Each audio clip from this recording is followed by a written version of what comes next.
I don't think. I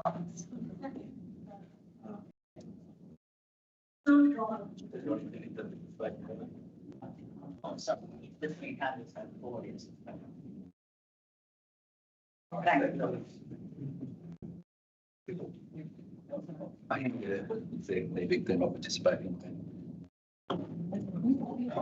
Okay.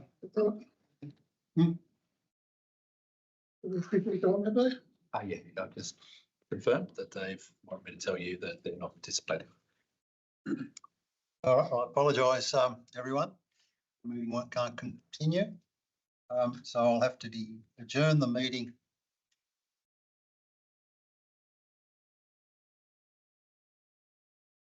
Get a date, or can you? No, that's what I've got to do. This must be adjourned to a time, date, place fixed. Week.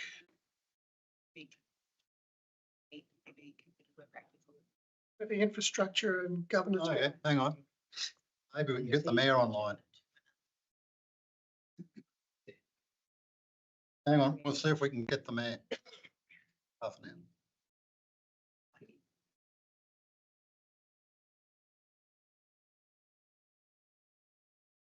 Yeah, we're doing it suitable time. See if we can Or get the the mayor. next meeting if you like. Come on.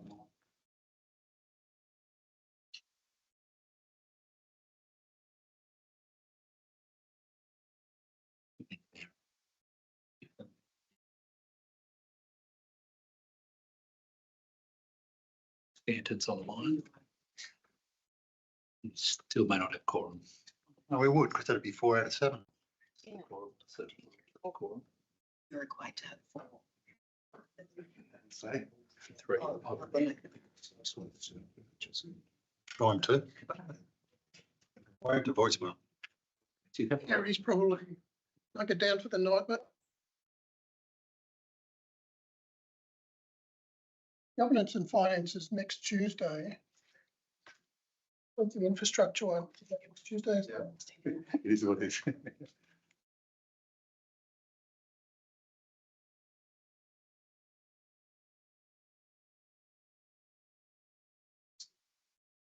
There's no meeting on. Did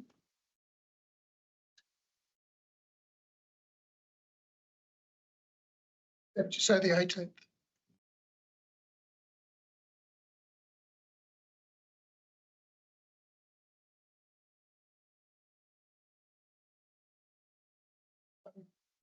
The next one looks like it's infrastructure and governance.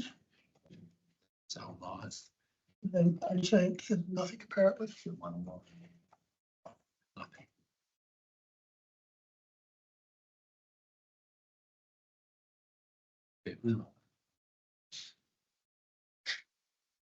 Yeah, it is. That's all I got, done nothing. He said, no, it's going to be probably interstate. Just defer it to them.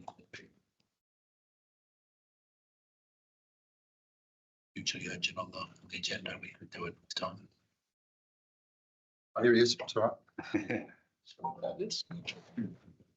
G'day. Yes. Oh, Labor and Smith just walked out of the committee.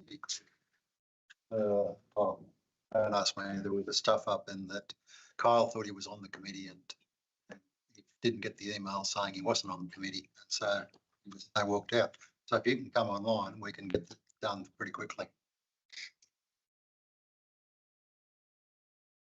What do you need? Yep. We'll send it through now.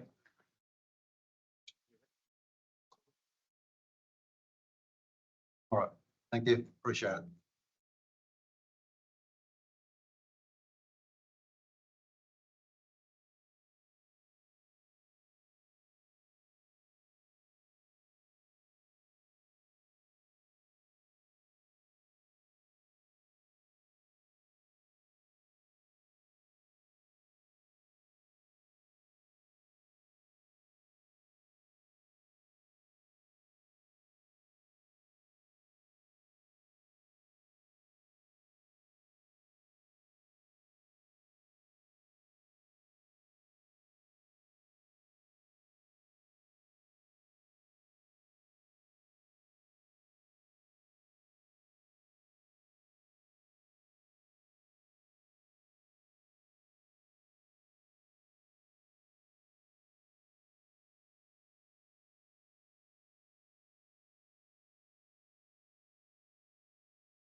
Hi, everyone.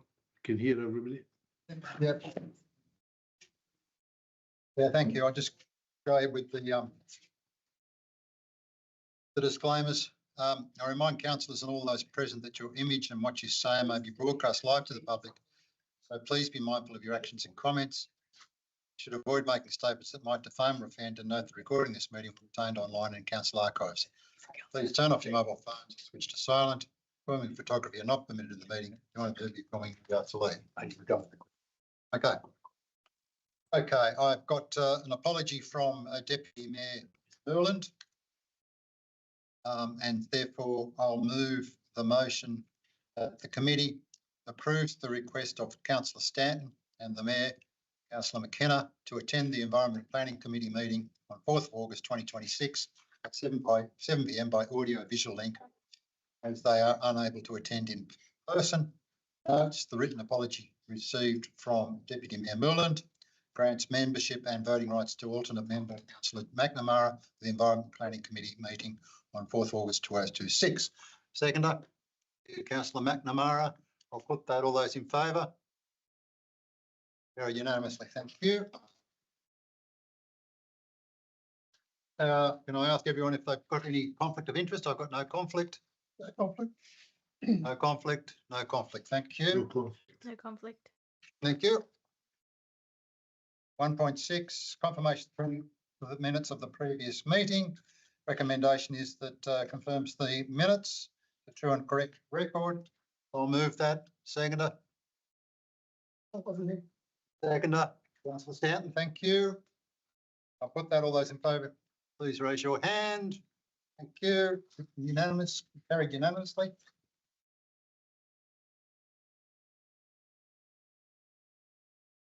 Okay, we've got items resolved by exception.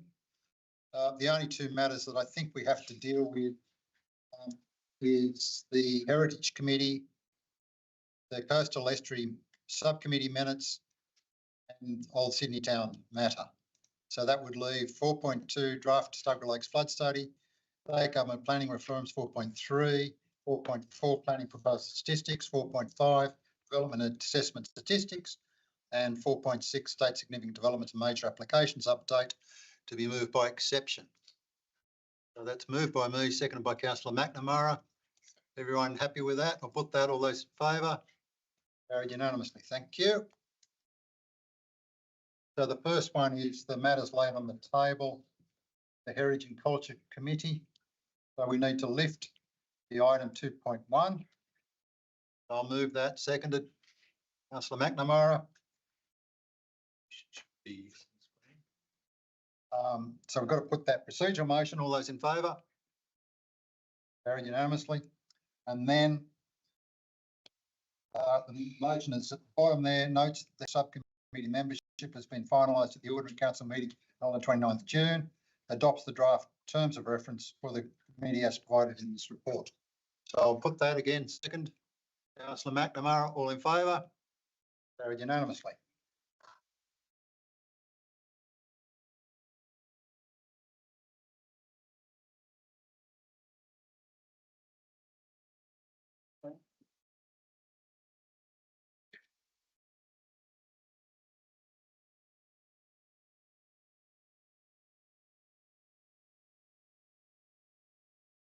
And it doesn't count for being a member. There's only 6. He has voting rights, but he does not count toward the. There's only 6 members that are councillors,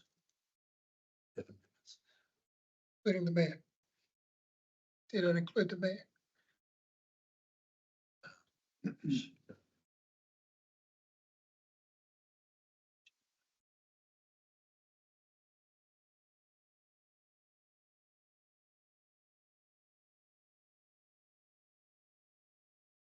Yes, isn't it? It says the princess is not needed to establish a quorum. Doesn't mean it must be used to establish a quorum.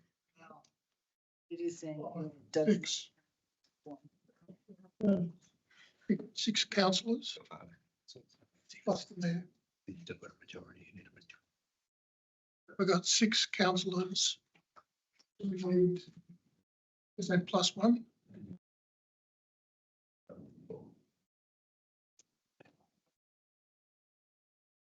think we're done, but I'm asking. She's on. tell everyone we're waiting. Yeah, okay. Sorry, there still seems to be some doubt whether we have a quorum.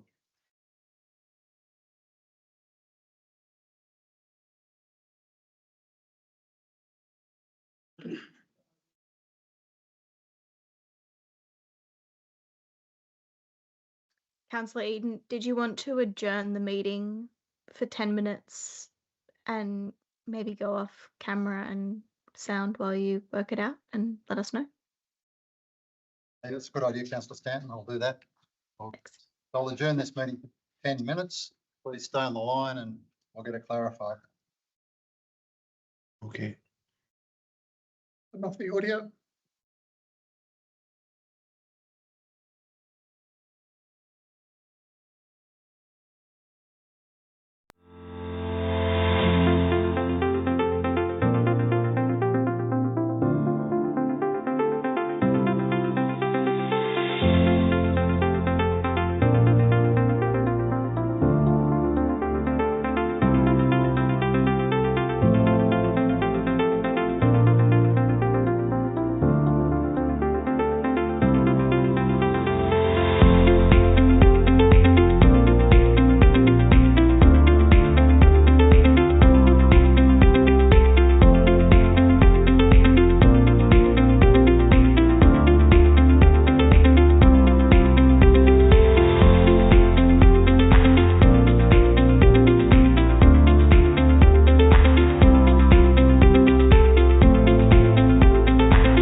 Yeah. Thanks, Councillor Stanton. There? Yes. Okay, well, resume the meeting. So I think, did we get it to a vote on the heritage terms of reference or not? No, I think we were just in the process. I think it was it moved? I moved it to the second.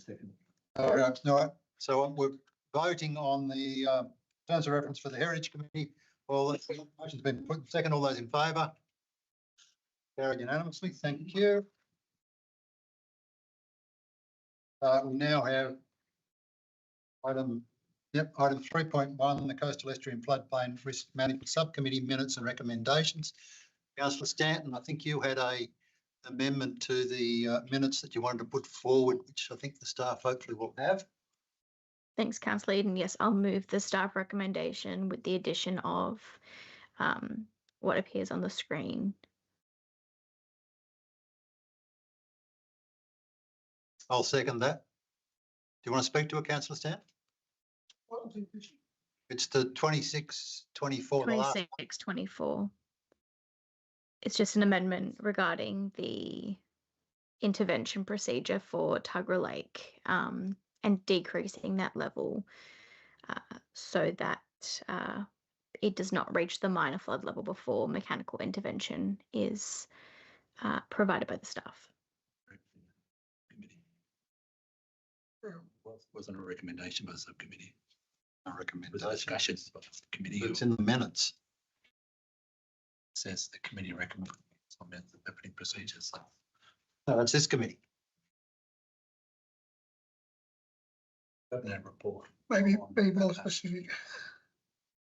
You haven't had any information to make that decision. Look, I'll invite the director to comment.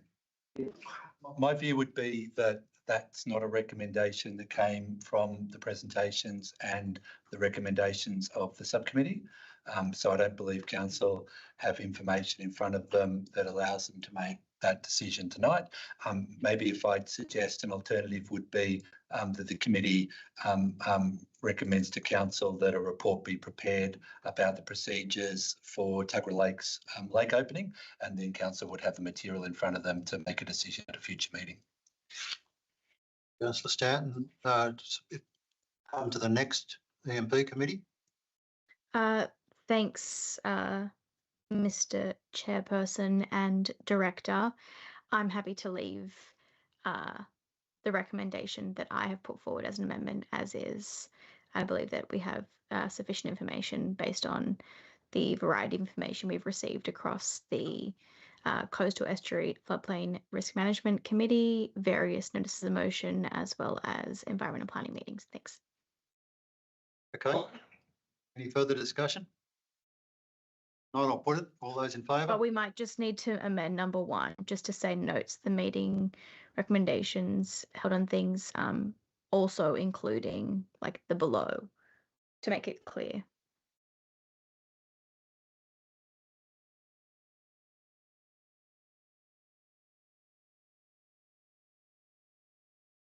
Okay, oh, it's a minor amendment.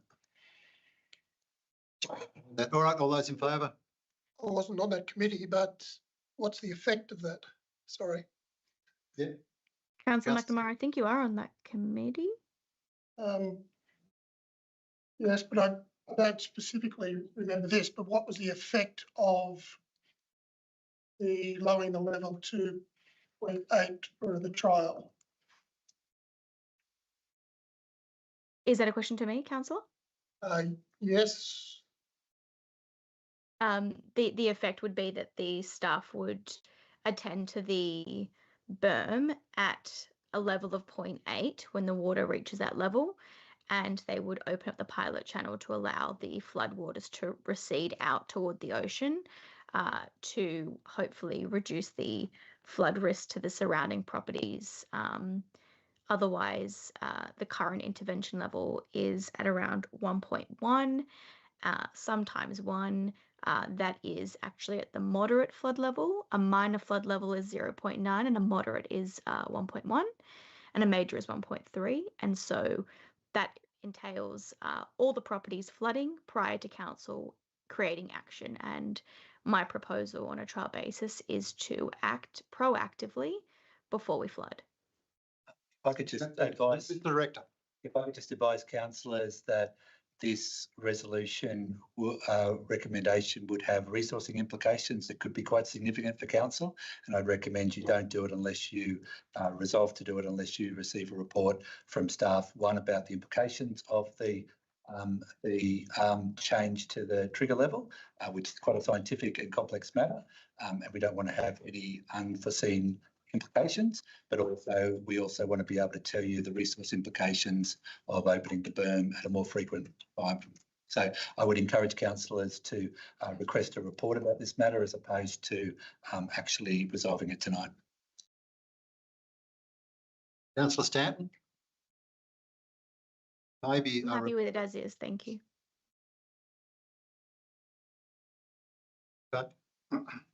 all right. I mean, remember, this is obviously only a recommendation going to the council meeting, so this is not the final decision. All right, I'll put that. All those in favour? Carried unanimously.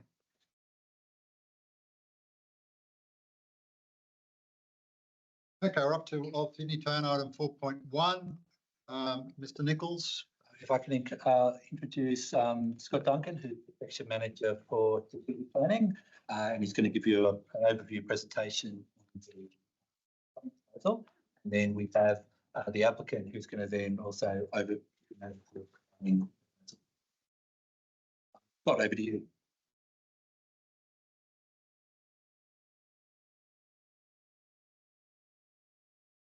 Councillors, I've got a short presentation to give on the planning proposal report for the former Old Sydney Town site. Thank you to the councillors that attended the site visit, and thank you, Alex, for helping organise that visit on the weekend. I hope that helped. It was very useful.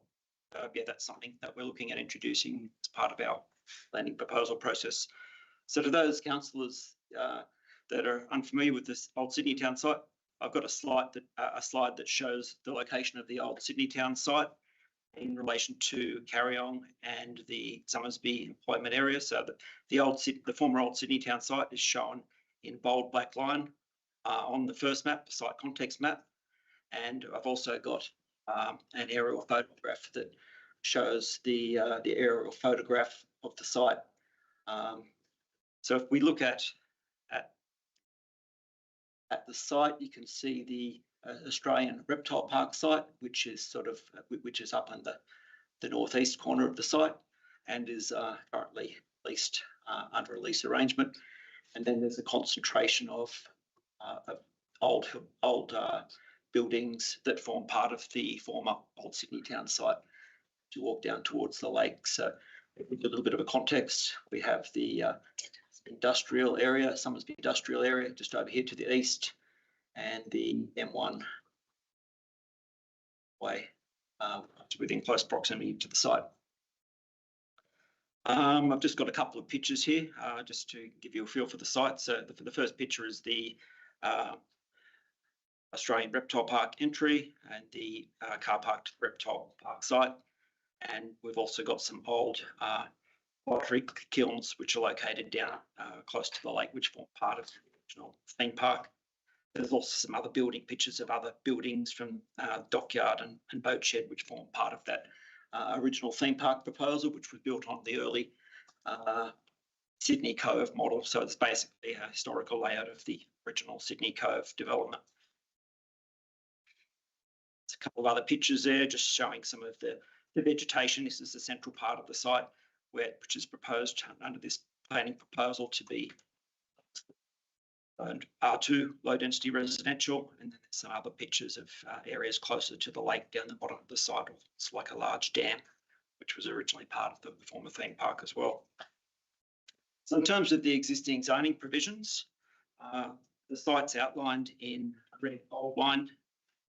The site's currently zoned C4, environmental living, and that has a 2 hectare minimum lot size. It's essentially a rural residential zone, but the site's also supported by a number of additional permitted use provisions and permits uses such as backpackers accommodation, camping grounds, caravan parks, farm stay accommodation, hotel, motel accommodation, pubs, recreation facilities and clubs. So it permits a number of tourist users, but as part of this planning proposal, there's a proposal to rezone the site to support a number of other additional tourist uses as well. And on the site too, there's also some small areas of C2 land as well. So in terms of the actual planning proposal, I'll just run through some of the proposed provisions. But in terms of a planning proposal, this is a landowner initiated planning proposal, and it basically seeks to amend the provisions of the Central Coast LEP to introduce new zoning controls to the site. So it differs, this process differs in a significant way to a development application, which you may be more familiar with. So we're basically seeking to amend Planning Council's planning controls to facilitate uses that aren't currently permitted. And in terms of the proposed zoning, there's a proposal to create an SP3 tourist zone. It's proposed to expand the environmental conservation zones on the site with an expanded C2 environmental conservation zone, and also introduce our R2 low density residential component, small E1 local centre as well. And I'll show you these areas on the map shortly. There's also a proposal to introduce an 8.5 minimum 8.5 metre height requirement for buildings within the residential zone portion, and apply minimum lot size provision to enable a number of different lot sizes ranging from 450 to 1,800 square metres in the proposed R2 zone. One of the other features of this planning proposal is that it seeks to add the farmhouse and some of its surrounding structures onto Council's heritage list in the LEP, and also identify the core of the old Sydney Town theme park area, where you've got a concentration of older buildings, which formed a key part of that development as a local heritage conservation area. So the applicant's seeking to retain as many of those buildings as possible. Some are quite dilapidated and that's not possible, but they're looking at reuse options as part of the development. Another feature of the SP tourist zone is that it provides for a significant expansion of tourist uses, and there's also a provision to additional permitted uses as well to broaden business opportunities and tourism opportunities on the site. So in the presentation provides an example of some of those. Some include business premises, camping grounds, childcare centres, filming, garden centres, health facilities, and service departments, restaurants and cafes. Some of those are already permitted as part of the current clause, but it's just important to outline them at that point as well. So in terms of the actual development concept, the proposed zoning map, you can see on this map, the extent of the proposed SP3 zone is shown in yellow on the map, and the extent of the proposed R2 low density zone is shown in pink, and the expanded conservation areas are shown in orange.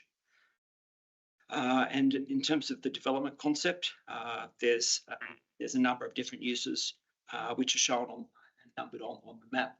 So I guess one of the key ones is the hotel, and the shown in item portion of the site closer to the lake.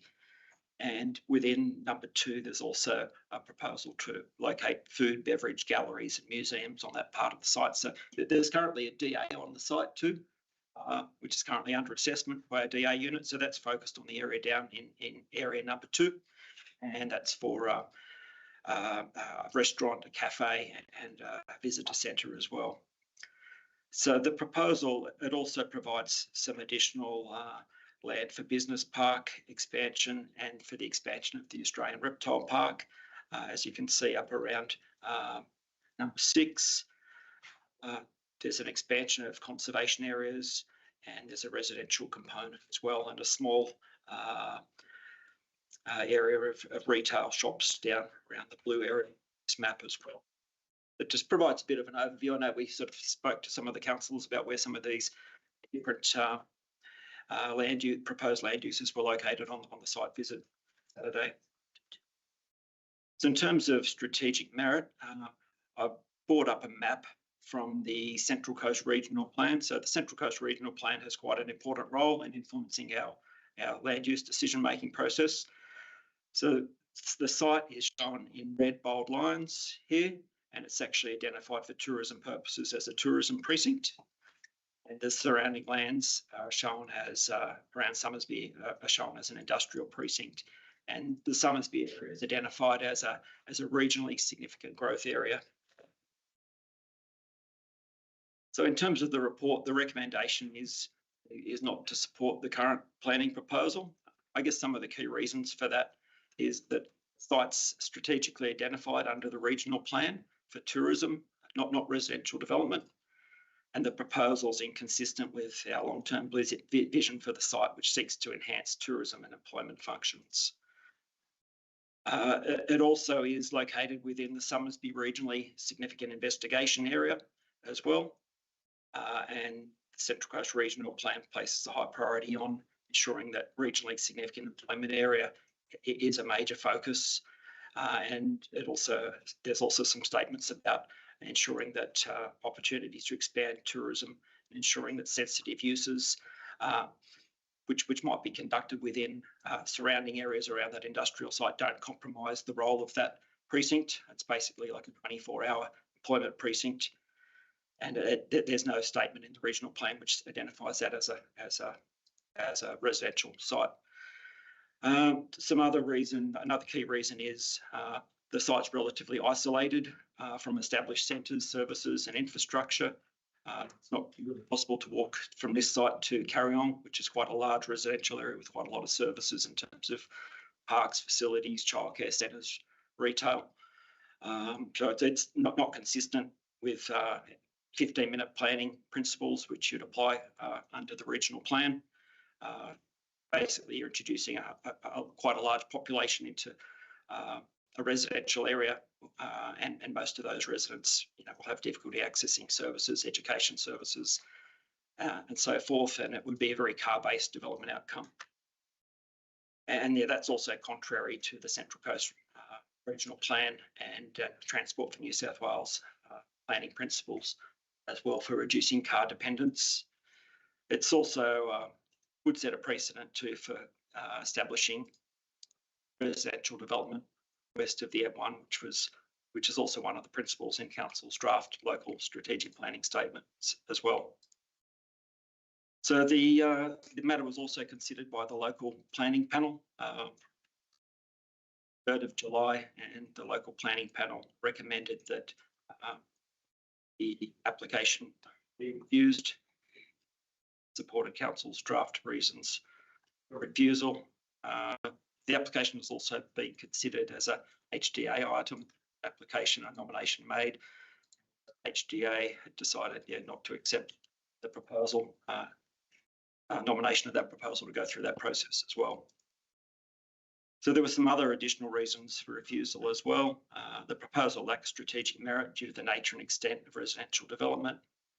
And it's inconsistent with some of Council's previous advice that any residential component should reflect a large lot rural residential outcome. In saying that the tourist use, Council's quite supportive of the majority of the tourist proposals. I think there's strategic merit in that, and that makes sense to expand the range of tourist uses that are promoted on the site. The proposed yield of 256 lots and the proposed layout of the development is very suburban in residential character and inconsistent with the tourist intent of the site. There's also a number of unresolved traffic generation and safety issues that require further work to resolve. There's also some unresolved biodiversity planning issues concerning the extent of the C2 zone land, especially in terms of its consistency with the draft strategic conservation plan for the Central Coast and the management of urban interface areas. The proposals also failed to demonstrate that tourism is the predominant land use and outcome of the site. But there's also been insufficient information with the proposal to address land use conflicts or the potential risks associated with land use conflicts. And the site's relatively isolated nature, it does not support the scale and intensity of residential development proposed. There's also some other points regarding insufficiencies of information concerning contamination risks and how to deal with the pipeline. I guess some of those issues aren't that significant, that last point, but require further documentation. In terms of the steps which the planning proposal is currently at, it's currently at the council consideration stage. If you follow this diagram, the next step would either be refusal or preparing the planning proposal for a gateway decision. So if it was to get a gateway determination, the state would decide. That's basically like a state approval process once council makes its decision on whether the planning proposal would be refused or approved and get a gateway. And if it was to get a gateway, the gateway would then determine which agencies should be consulted and would establish exhibition requirements and other requirements for technical studies. So if it was to be exhibited, the community would have a chance to have the say on the proposal, and would subsequently be exhibited and then reported back to council for consideration following that process. And then a decision would be made as to whether to refuse or support the proposal. So they're just the steps that would have to be worked through. Planning proposal, if you're unfamiliar with it. They're the key points I wanted to cover, so you may have some questions. Just to clarify that, if it was to be rejected tonight, that's it, it's all gone. If it was to go through tonight, there's nothing set in stone until after the gateway process, after the public exhibition, after the finish of that diagram. Is that correct? The planning proposal would then be submitted for a gateway determination, and the state would determine whether or not to issue a gateway. Then if the state decided to exhibit a gateway determination, then it would be based on public exhibition. So we'll see the results of that. But there's a lot of technical documents that would have to be. Yeah, but the answer is that the LEP amendment is done at the end of that process. So Yeah, the actual right, LEP okay. change is there. Or not after tonight? But if you were to accept the recommendation and refuse it tonight, it would be an opportunity for the applicant to go away and revise the proposal and resubmit it. So it wouldn't be the end of the line for negotiating the site. It would just become a clear direction that this proposal as it sits isn't appropriate, but that we would then keep negotiating with changes to the proposal with the applicant. Thank you. Any other questions? All right, thanks, Scott. Chris.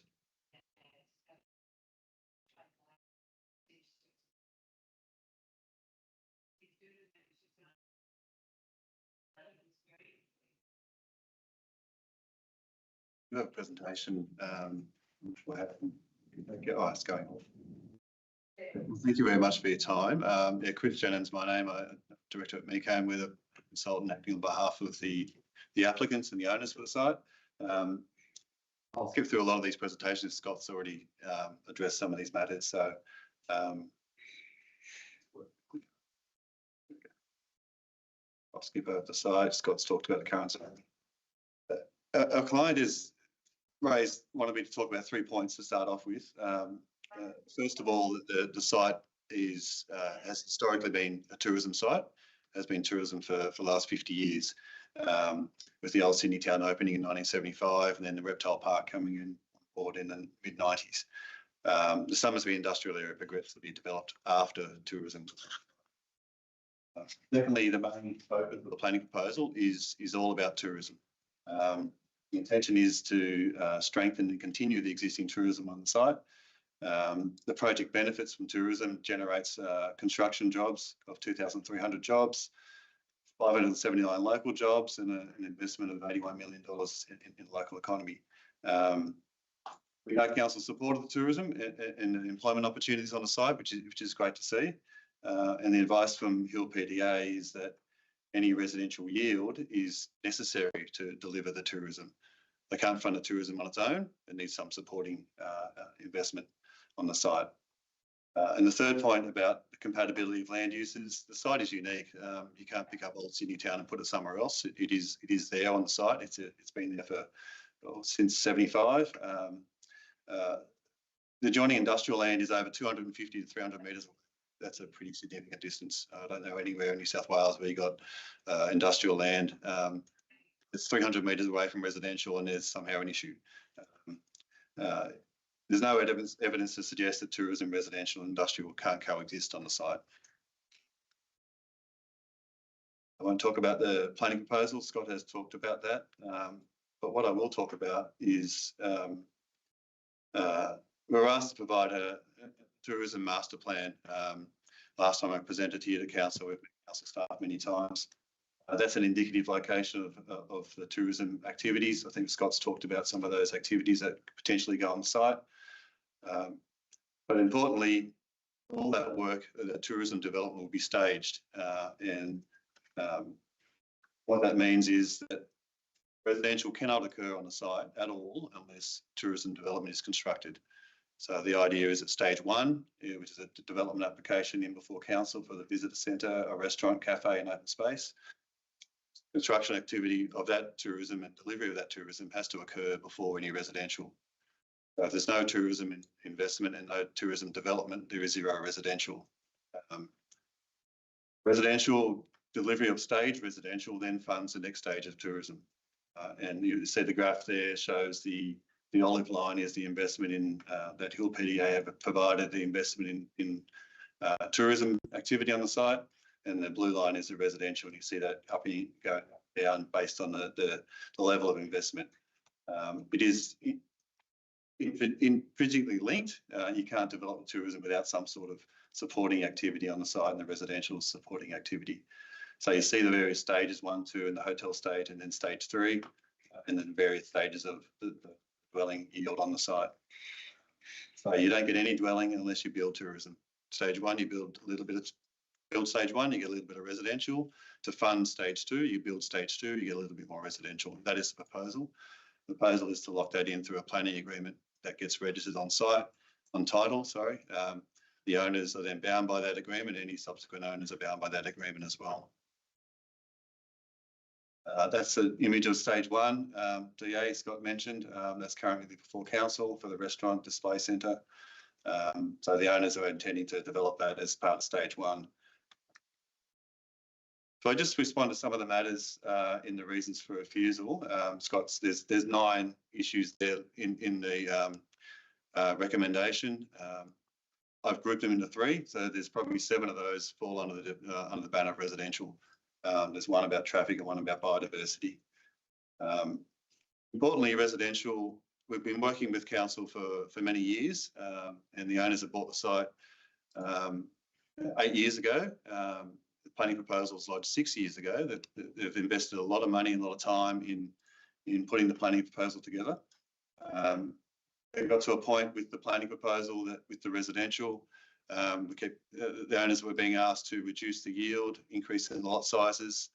They feel that they've done that. They've gone as far as they possibly can in addressing that to a point where they feel there's a balanced outcome on the site where the lot sizes and the yield is meeting council's rural residential requirements, and that would deliver 100% of the tourism on the site. If I go through some of those points, Shots talked about strategic merit. Importantly, the region plan talks about maintaining and expanding tourism uses, which is the whole intent of the planning proposal. It talks about minimising sensitive land uses on the site and designing residential development to avoid compromising industrial activity. We feel like we've done that, separating the residential further away from industrial, future industrial activity in Somersby. In terms of some of those points, if I go through each one, council's talked about the 15-minute neighbourhood and requesting a rural village with large residential. When we met with the Department of Planning, they talk about tourism being wanting us to make sure it's self-sufficient and there's amenity for residents. They do point out the region plan talks about 30 dwellings per hectare because the site is in an urban area. It's not in a rural area of the Central Coast. It is in an urban, and they want to see an urban outcome. We had no intention of focusing on 30 dwellings per hectare. It's quite dense. But importantly, issue 2, council officers are saying that there's an intensity of development of residential and it has a suburban feel. At 7 dwellings per hectare, it is a very, very, very low density. It is akin to a rural residential character. Normally in an R2 low density residential zone, you would have starting point at 15 dwellings per hectare and then go up. That's generally a traditional starting point for low density residential. After that, at 7 dwellings per hectare with an average lot size admittedly over the zoned area of 1,400 square metres. It's quite large. If you take a net growth, you take the roads out, it's roughly close to 1,000 square metres. That's like 2.5 times the size of the minimum lot size in a low density residential area on the Central Coast.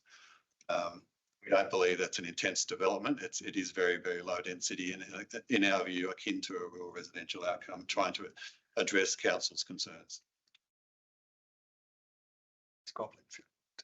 Yeah, Chris, if you could try and do a conclusion. I talked about the differentiation between the tourism, residential and open space conservation. Residential represents 30% of the site, so it's hardly the predominant use on the site. I mentioned the land use conflict. We are a sufficient distance away, we feel, from Somersby Industrial and the quarry. Sufficient information. We were happy to provide the information, but we haven't been asked. They haven't been asked to provide any information about the gas pipeline. In 6 years, the application has been for council. We're happy to update the contamination report. In terms of traffic, Transport for New South Wales have advised they're satisfied. Council's traffic engineer has advised us at pre-gateway meeting they were satisfied. It's a image. I won't go through these. I think you may have seen these before, but there's some upgrades of intersections that are needed to support growth, not only on this site, but background growth around Somersby. There's some images about the access arrangements, the street network and proposed active and public transport movement on the site. In terms of biodiversity, yes, the BCAR is out of date because it was prepared 3 years ago. It needs to be updated. It's simply a matter of that. It's just a passage of time. Those reports need to be updated. We've agreed with council officers on the development footprint, the extent of conservation versus the extent of tourism and residential. Not sure why that now is being raised again, but there's an increase in conservation area on the site from 6 hectares to 35 hectares, which wouldn't exist without the planning proposal. And in conclusion, the project is all about like staged delivery of tourism and then residential to support that staged delivery of tourism. That's the key message of the planning proposal. There's a diversity of land uses proposed. There's a local centre to provide local amenity for residents. And residential will be staged following delivery of tourism. We feel we've satisfied strategic merit. We feel we've worked through our technical reports and satisfying site-specific merit. They're all the technical matters. I'll conclude by saying that it's important that the owners want me to say that we've invested a significant amount of time and money in this project and don't want to see the application refused. They put forward a yield of 256 dwellings they felt was a balanced approach in order for them to deliver 100% of the tourism and achieve council's desire for a rural residential lot outcome. If council was of mind to think that the yield should be reduced, the owners have instructed me to say that they're happy to reduce the yield even further, and that would increase the lot sizes. But caveat with that saying that would mean a loss in some of the tourism, a loss in the jobs, a loss in investment. They couldn't deliver 100% of the tourism with reduced yield, but they're happy to explore a reduced yield. We'll continue working with council to achieve that rather than receive a refusal application. And that's why I can take questions. Thanks, Chris. Any questions? Yes, Councillor McNamara. The spread of and the size of the lots, I assume by your road network that you would be putting the small 450 square metre lots down near the lake. Correct. That's right. And then it would spread up as you go up the hill. Is that the intention? That is the intention. If I just go back to the minimum lot, the minimum lot size map shows that the good planning practice is to provide the greatest density closest to the greatest amenity. So the greatest density would be those small lots closest to directly right next to the lake, directly next to the local centre, and directly next to the tourism, then graduating out to larger lots. The largest lots at the rear will be 1,800 square metres, but the one closest to the lake, there's a 450 and then 600, 900, 1,200. and your staged development, would that include all lot sizes in each stage development, or are you looking to do all the smaller ones in your first stage? Stage one would be what they've indicated in the purple there is the 450 to 600 square metre lots. So smaller first, and then as you go up the hill, be the big. Other questions? Not, I got a motion to support the proposal. But I think we're still working on it. While they're doing that, can I comment? Yes, certainly, Mr. Director. Thanks, Chris. The council, I just want to clarify a few things. So it is proposed to be an R2 zone. So that is an urban residential zone. So there's no doubt about that. 450 square metres is urban residential density. So it is proposed to turn it into urban residential. So I just wanted to clarify that. In the report, there's the comments from Council's traffic engineer, and I'm pretty sure that does not support the proposal. But we do clarify that Transport for New South Wales have provided support for the proposal. So that is the case. 2% to Gateway. 2% to Gateway. There is issues around access through Summersby that would need to be worked out, and convince Transport that it's not going to impact employment uses and movements, but they're happy to go to Gateway, but that's not Council's traffic engineer's position. There's no correlation or connection in the planning proposal at the moment to the delivery of tourism. So if council were to proceed with it, I'd recommend that you include in the resolution that there needs to be a connection in a mechanism between the rezoning and the delivery of the tourism. So that's not included at the moment. So if the offer of a VPA, or we would suggest a local provision, that would mean that the developer would be required to connect the two. So at the moment, they're not connected. I also wanted to just comment that the offer sort of from the applicant to move to more of a rural residential large lot proposal may be something you want to consider. That would be, instead of an R2 zone, an R5 zone. An R5 zone is a large lot zone, the idea, and that sort of would be a minimum lot size of 4,000 square metres, and that moving it that sort of scale and character for rural residential character would be something that we would support. And I think that's it. No, I just wanted to clarify. So what the assessment by the staff shows is that it's not consistent with the strategic conservation plan. So just for everyone, that's the conservation plan that the state government have put out about areas that can be certified, biocertified and not. So it's not consistent with that. It could be made consistent with that, but just letting you know it's not consistent as it currently ends with that. Shannon, was there anything else you wanted to clarify, or Scott, just for? I can talk to that issue with the consistency of the strategic conservation plan. So the applicant's made a submission to the state government on the portion of the site which is currently identified for R2 low density residential development, and thus proposing to have that removed. But I guess from the planning proposal point of view, we don't know whether that you're going to be successful in getting the state to make that decision. So planning proposal is to proceed, you would need to be consistent with whatever final certifications are in that plan. We may know what they are later this year or something. I don't know how they're dealing with your particular wording.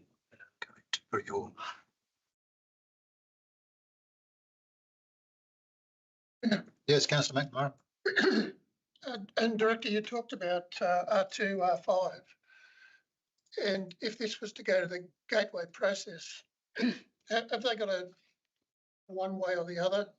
Or is it, or could they say, I don't know, half of it is R2, half of it R5? I mean, what's their process as they go through that? If you wanted to, the best way to do that would be in the actual planning proposal. So in some ways, if you wanted to see a change from the R2 zone to R5, that would be something I'd probably recommend. That the easiest way would be to defer this matter tonight. We would then have further discussions with the applicant about changes to their proposal, and then we could come back with potential changes. proposal that you could actually list in resolution. So that's probably the best way if you want to move to the R5 zone instead of R2. If it stays like it is in R2, does the gateway process allow them to change to R5 after they negotiate during negotiations, or are that's what they're looking at? No, it's a good point. The negotiations, I suppose, happen with the gateway will be saying yes or no, and we'd probably say at the moment that because it's not contrary, it's contrary to the state's regional plan, it'll probably be a no from the gateway unless we do amendments. So it would be much better to try and get the site progressing, which I think we all want to see happen, if we kept negotiating the content of it before going to gateway and having the best possible proposal. And I think it was maybe Scott talked about precedent, but in relation to Almaty Farm, I mean, how much precedent did that set or something like this? Well, I guess the old farm was currently zoned up 5 large lot residential. When we originally did the rezoning on the old farm site, we were trying to get more of a rural residential, village style development. So I think that's why the suggestion has been put forth that we don't look at an R2 low density residential development with a very residential appearance. If we were to look at an R5 low density residential zone with large lots around the perimeter, maybe small lots in the middle, we'd have a better argument that what we've come up with isn't a residential outcome. It's more of a rural residential development with a sort of a smaller, focus around a village focal We're point. not going to get the yield. That's the whole point. I know from your point of view that you don't want the yield, but then if you don't have the yield, you don't get the tourist investment. Build some yield. Yep. It's a small developable area. That's one of the challenges on this site. My last question was that what is in the economic impact did council consider? Because at the moment we're, I think, very technical about R5s and R2s, etc., and tourism there, but was there any economic benefit to the Central Coast discussed at all? We agree with the applicant. You would have seen with the presentation that Scott had, the discussions are really around the residential component of it. There's good support for a range of the tourism proposals on the site, and in some ways there's some benefit by some form of additional development that can help subsidise that tourism. But we're trying to find a form of development that's suitable for the site and suitable for this particular area. That's not, we don't believe that's the sort of density of urban development that's being proposed, but we do believe there is some value, there is significant value in the tourism, and so hence we've been negotiating alternate uses on the site as well. So, but it's up to really councillors to decide whether that sort of balance. Yep. Okay, so I think we might have the motion up there. I'll move if I can get a seconder for it. I'll go through it. So everyone understands. So it does support it, requests a gateway determination from the Department of Planning in relation to the planning proposal. And because if this gets up, we're departing from the staff recommendation. It needs to have reasons why we're doing that. The reasons I've put down is the proposal increases conservation zoned land from 6 to 35 hectares. The proposal will ensure the retention and refurbishment of dilapidated old Sydney town buildings and protect them with heritage listing. The proposal will assist in the viability of the reptile park and provide for its expansion. The proposal will create a world-class tourist precinct. The residential component is not the majority of the site, with average lot size of over 1,000 square metres, so that it's of a rural village character and its investment is required to fund the tourism, heritage and environmental outcomes. If the proposal can be serviced and is far enough away from other users not to be impacted by them, nor it impact on them. The proposal will create 579 ongoing jobs, many at entry level and suitable for young people and students. And then part 3 is the part that the director will correct me if I'm not, but he suggested that to have this link between the housing and the tourist, and I fully agree with that. I would not support this as a housing development. I only supporting the housing because I think it does create the investment that we want for the tourist uses. And I don't think you get one without the other, but they've got to be linked.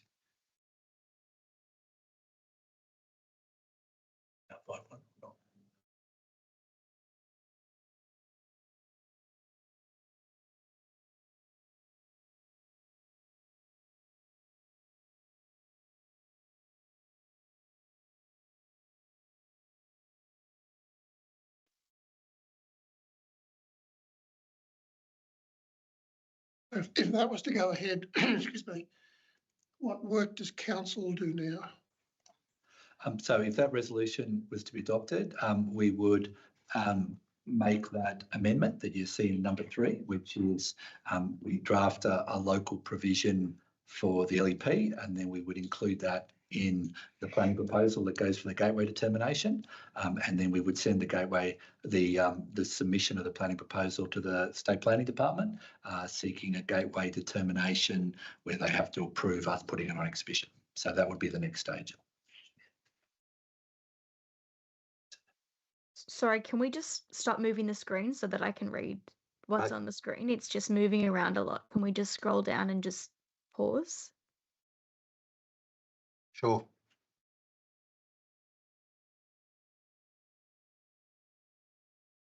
Is That's it. that the bottom of it, Councillor Eaton? Yes, the bottom of the what's on screen now is the bottom of the motion. Okay, thank you. I'm just going to have a read. Sure.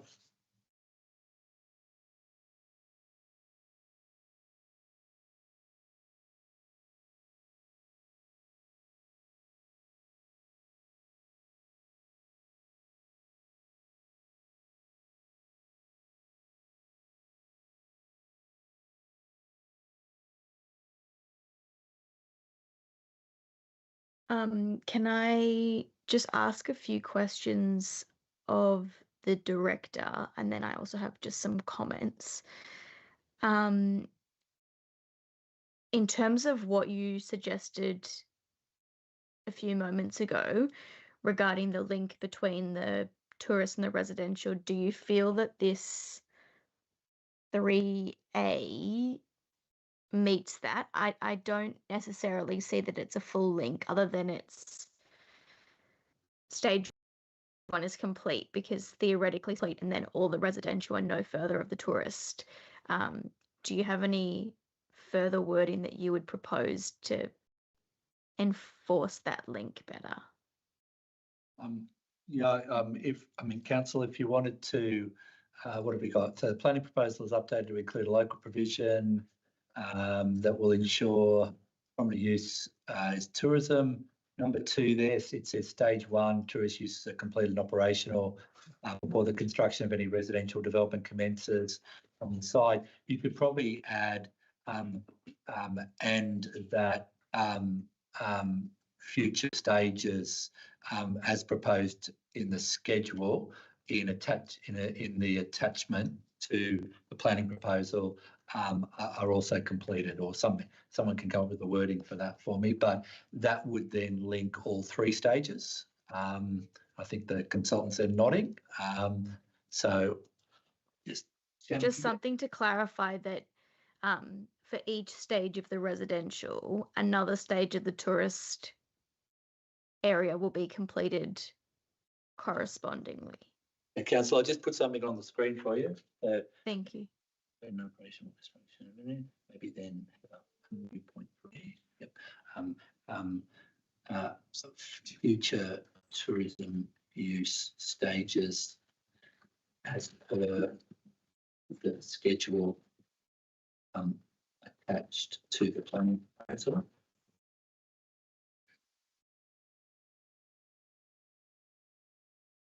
Are undertaken as per commitments. Shannon, what do you think? As per commitment. Future tourism uses per schedule attached to are undertaken. I just stop it undertaken. Full stop after undertaken, yeah. So I think that would cover it. And that would mean that when we're negotiating the provision, we'd also pick up the future stages proposed, and there's different thresholds and things within that schedule. And we would then, I think that would cover it enough for us to make the amendment. Yeah. So do you feel that covers that it wouldn't result in a residential without the corresponding full tourism area? Yeah, councillor. So that makes the connection in a legal document that would then, when we're considering development applications at a future date, we would then be able to enforce those requirements. So it does give us a legal mechanism, but be aware it still doesn't address a lot of the concerns about the residential itself and the density of the residential, but it does provide the link that we were talking about. And just one other question on that as well. Is that correct about the average lot size of over 1,000? I was reading and I understand that there were certain percentages that were 450 meters up to 1,000, 1,500. Is the average 1,000? Is that correct? If the average of 1,000 square metres is applied to the site and that was achieved to the proposed R2 zone, it would result in more lots than is currently proposed at the moment. Probably 320, 256. Zoned area is about 400, like just the area divided by the number of lots gives you 1,400. So you take out the roads, like 75%. So you can hear that, Councillor Stanton? It is correct that the average lot size is something in the region of 1,200 square metres. That's right. Okay. Before I just make some comments, that's my questions. Councillor Eden, would you accept that additional part that we've just put in? Yes, of course. Okay, perfect. I just have a few comments to make. In general, I am very supportive of the tourism aspect of this proposal. I think that that is a great opportunity for our community on the Central Coast and also for visitors to the Central Coast. I particularly like some of the proposals which included the hotel and additional recreational amenities about the bars and the cafes. That being said, I do have a few concerns, which is that the tourism component is, at least in the initial stage, a little bit small, and that the broader tourism aspect involved 3 additional areas based on the map was the bottom right, the middle, and the top right. And I'm aware from the presentations this evening that those aspects are not intended to be built for a very long time, and it is part of the rezoning, but it is not part of any proposed DA, only the small tourism aspect and the large residential aspect. My desire would be that the additional 3 tourism aspects would be included in this as well tonight, and that it would be part of the completion project that for the amount of residential that is being proposed, the full suite of tourism would be achieved as well. Some other concerns that I do have about the residential component is the infrastructure, particularly the roads, and whether that would connect up to the local road network and would be serviced by Central Coast Council and rubbish disposal, things like that, adding to our network. I have some concerns about that, and also about public transport options for potential families that might buy and move into that area, and how they would connect up to the rest of the Central Coast. So I do have some concerns about the residential aspects. I am supportive of the tourism aspect. I would like the rest of the tourism to be included. If that was something that Councillor Eaton would be amenable to including, that the additional stages that are not currently proposed would be considered more closely, I would be grateful for that. But that is just my views tonight. Thanks. Thank you. Any other speakers? All right, well, I still need a seconder if the motion is to go forward. Thank you, councillor McElroy. If I just speak to it and probably just address councillor Stan. I mean, what I understand is that the staging means the tourism is connected. So you only get residential after the tourism is built. And that includes things like the hotel and the other old Sydney town type buildings being renovated after the residential, sorry, before the residential is built. So if you don't get the tourism, you don't get the residential. It's that simple. So I'm not sure how else that could be made stronger. I'm happy to do so, but I think the staff think that they've got the link there that provides that. But if it can be made stronger, I'm happy to Councillor, consider that. maybe you got your presentation still up there. Can you go back to, or does someone have a presentation up there? Yeah, maybe I just need to clarify. There's that main tourism part in the middle, but then there's those 3 bits. I'll get a map up and so we can define what you're talking about. Thank you. Do, because the staging only proposed a proportion of each stage to be constructed for the residential, like for all the residential to go through. So in the information, I think it was 25% at stage 1 and maybe 35% of stage 2. Whereas I think what you're saying, Councillor Eden, is that we would want the whole of each stage to be constructed to allow the houses. Go ahead.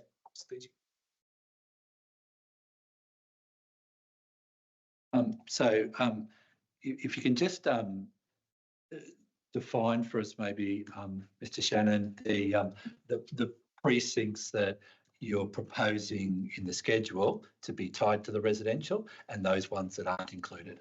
Maybe go back to that slide, stage slide. Sorry, I can do that. Just have to point that way. I think Oh, might let you change it.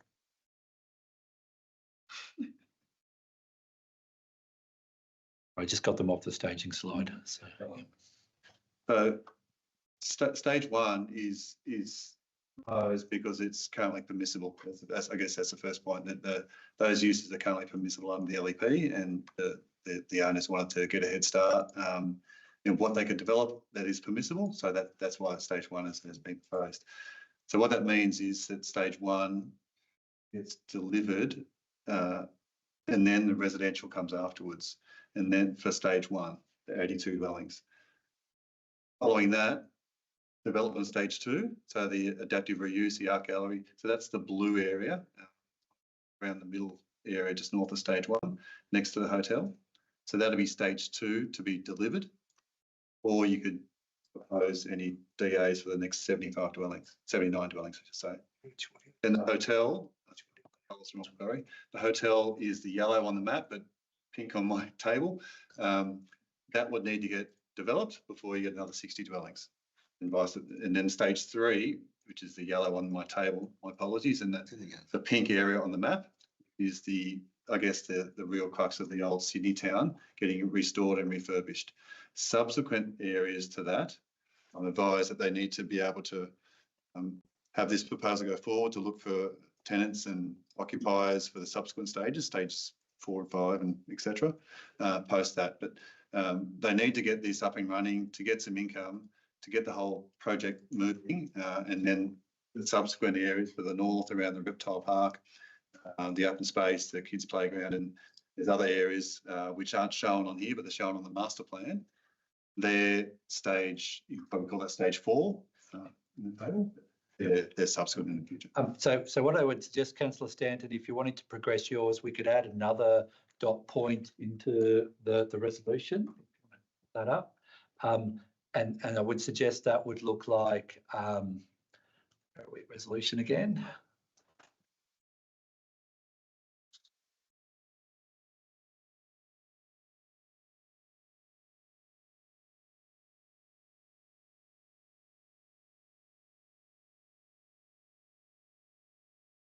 I'm just getting back.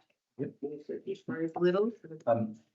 So I'd suggest, councillor, that you could add another, we've got the connection in your resolution at the moment to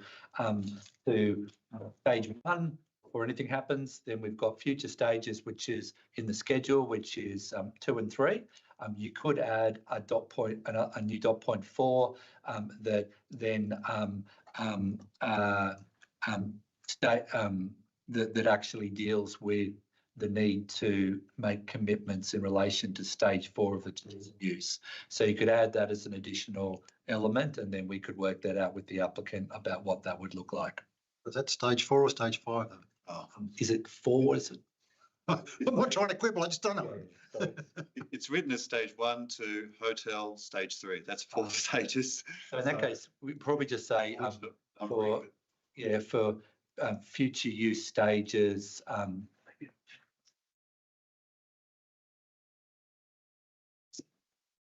While he's doing that, general question. When you get up and running, or even trying to start the old Sydney Town, that's a big undertaking. Are you looking at any partners like the Australian Museum or the Sydney Museum to come in and maybe put some authenticity slash historical? I'll have to check with the applicant. Are they able to answer? Job. We just make some staging Understand? for feasibility study, just make it happen. And then a logic link. The master plan. But regardless stage 1, we definitely will build. That's stage 2 hotel station. It could be changed. Okay. So councillors, I've just added in. So Councillor Stanton, future use stages as per the schedule, and then in brackets I've added including future use stages nominated on the master plan attached to the planning proposal. So that would address us resolving commitments in relation to the 3 big areas that were shown as future tourism use as part of this local clause. Thanks, Director. Okay, any more debate? No. All right, I'll put that then. All those in favour? Carried unanimously. Thank you, councillors. I think that finishes the meeting, doesn't it? I'll declare the meeting closed at 8:30. Thank you all for your attendance, and the next meeting is on the 1st of September, I think.